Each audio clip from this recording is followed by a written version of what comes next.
The ruler of the end of Mitsurugi. We have some Malice, and of course, looks like we have some Enneacraft, and a few other good hits from the OCG. Make sure you guys smash the little crap out of that subscribe button so you guys don't miss out on more Oz content. So Japan got this very, very cool card recently called the Ruler of the End of the World that allows you to reveal in your hand, pay 2k, and banish a ritual spell from your deck to apply that card's activation effect that would ritual summon a monster. Now you're probably asking yourself, oh, so that's why we need multiple Mitsurugi rituals now. Yes, unfortunately, it does facilitate the need to have more additional bad cards within the deck, but I think a lot of the OCG is going to be testing out this variant just to kind of see, you know, is it going to actually matter in the long run? And I actually do think it does matter. Also, you know, when your deck can generically make Borderload Savage Drake, I mean, I don't know what you're too worried about. That's what the whole package here is for. You know, Spoon is supposed to be such a broken powerhouse card, but, you know, without this card, you're missing some key ingredients. Malice. This was something that I saw posted on Twitter. The one change you need to make for the new OCG format is obviously cutting Impulse down to 2. Obviously, there's plenty of generic other cards you could have. You could toss a Nibiru in here as a 1-up, because, I mean, you're already playing the cross out in here as it is. So it's not like this is a terrible thing. It's just crazy to me that, you know, without Red Ransom, you just put in the second copy of White Binder, and I feel like you just achieve better results. Also, the cool thing is, with Red Ransom getting, you know, yoinked out of the deck, that means no field spell searching now. It just means that they have to kind of rely more on this. Obviously, you know, OCG does have a little bit worse off ratios. I mean, at least you're not dealing with Asian English, where, you know, March Hare is now at 1, because that definitely shuts this deck out from being any sort of real competitor for sure. Next up is an Enneacraft list with, God, 1 Maxi. You know, watching this deck actually play feels really, really cool. Now, you're going to notice we're not playing the Giant Cat in here. Actually, we're just maximizing on Pixel and Tail here, which I think both of these are great additions. While the cat is a good card, in a lot of situations, it just feels very not needed. You're also going to notice we have good ratios in the Double Soul and Luna, the Double Destructed Daruma Cannon, which I think works out very, very nicely, actually.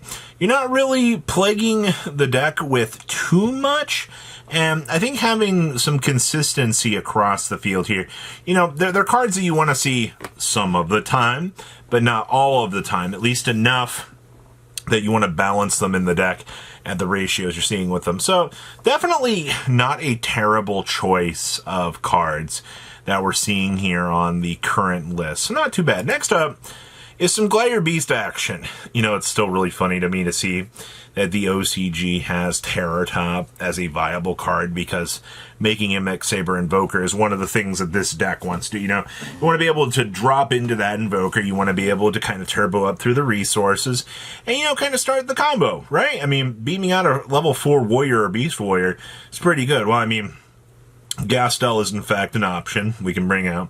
We can also get Noxious on, actually no, we can't get Noxious because it's level 5.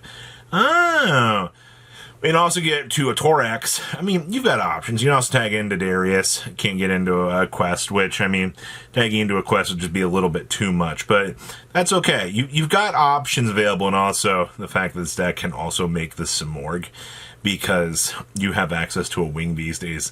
Still one of my favorite little dumb things that this deck can do. So Glad's definitely have some surprises. Next up here, we have the Elven Notes pile. Now, the OCG did just lose Moon of the Closed Heaven, and I think you're going to see this deck evolve in a much interesting and much needed directional change, honestly, because Moon of the Closed Heaven was such a clutch that decks in the OCG would just clutch onto it. They're like, all right, well, what generic BS can I slam into this deck to make it work? And I mean, that's basically what you're looking at here. So they still do have access to Armades. They'll still be able to do full Fiendsmith combo from that, but you know, unlocking the generic side. Also, Engraver is still limited there. So they don't even get like the full extended Fiendsmith package, because Engraver, probably you need this card at multiple to kind of do what the TCG is doing with the package, but we're not even doing anything with it. So a lot of interesting things here. Also, the Dark Magician package being a little mini unlock through the Shining Sark. It's kind of cool. Next up here, you know, the fact that the OCG didn't do anything to the barrier statue is kind of crazy, but also we don't have Block Dragon. So I don't know how the TCG is supposed to make use of this deck, because there just isn't a way to really do this right now. Because when you're looking at the way that this deck is functionally set up, I mean, you Block Dragon, also, you know, the Quackimera Guardians and the Adamancipator stuff. The Good Earth toolbox cards that you got, they need to be able to actually interact and get that set up. And until we do see this Magnum Warrior stuff, people, I really feel like this deck and this concept is a little bit dead in the water. It's kind of cool, though, to see that Doggerod here, the Stonekeeper, actually is seeing some play down here. Hey, man, you know, when you're playing around in the Earth Toolbox, you do get some really weird options that do come up. We've also got... Oh, this is a pile, man. Holy crap. So we're doing the Rocket stuff, the Chaos Armageddon. Of course, we're doing Albaz. I mean, why not, right? I mean, the Albaz good stuff is just going to unlock some crazy plays. Your extra deck down here, though, we have the Borreload Furious. We also have Rinbroom. We also have the Dragon that Devours, which is probably your best super poly target now. Actually, this is just a good card in general to make. We also do have access to the Ecclesia. This is, for this being a 60 card pile, I'm more intrigued how they found a way just to jam pack in all of the tools that you got, and the fact that the deck actually is functioning, like that's the crazy part to me. You have enough stuff jam packed in here that you were able to get this all to come together. And I love it, man. I think that's some of the coolest stuff that you want to be seeing in this line of work right now. Next up here, we have some Purrely action. And yes, the OCG did move Sleepy Memory to a higher number, which I now think is going to change a lot of what you were kind of initially looking at with this deck. Because let's call it what it is at this point. You know, Sleepy Memory is the most impactful part of this deck. And also, it was the key to getting the Draw 6 play. Konami finally said, hey, if you guys want to play Purrely in 2026, you know, you're going to have to really work for it. So, I mean, this deck's only playing one draw in Lockbird, which is so crazy to me, because you're just going to hit the standby phase, draw 6 cards now, and then if you do see like a draw or something after you've got the giant fat cat set up on the field, it's going to feel pretty good to have those options. So, I don't know, I'm a little bit curious, honestly, to see how this deck is going to hold itself in the new environment kind of going forward here. Cat deck is annoying. Oh, we have some Knightmare Corruptor Ibley. Oh boy. So we are using this to plague the opponent because we can Branded Fusion drop this, if I recall. So that's actually kind of really funny. This card in its owner's control sends the graveyard special summon this card to your opponent's field. Well, in its owner's control, so you just hand this on over to your opponent, and your opponent is going to look at you, and they're going to go, oh boy, what I always wanted.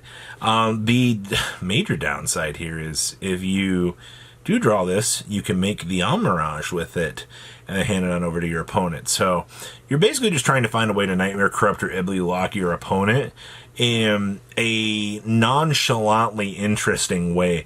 And I think you can do it in this deck, honestly. You have a lot of tools. Obviously, I think this might be a really fun way to actually do it. And then we have, we have some more branded action for you. Now this actually is playing the White Knight. We have the Albazoa back here. We've also got the Triple, the Fallen, and the Virtuous. This build does rely on the Herald of the Arclight to get some initial setup. I also see that we are doing the 3 Sword Souls in here as well. This card, very, very strong for what it brings to the table. But I like the other list just a little bit more because I feel like it does a lot more powerful things. Also, Albazoa is a ridiculous card for just getting to mill things out of the opponent, which is kind of crazy. So what do you guys think about the Christmas decks? Please leave a comment down below on what you guys think. And I'll see your beautiful faces back in their day, guys. Patrons, thank you.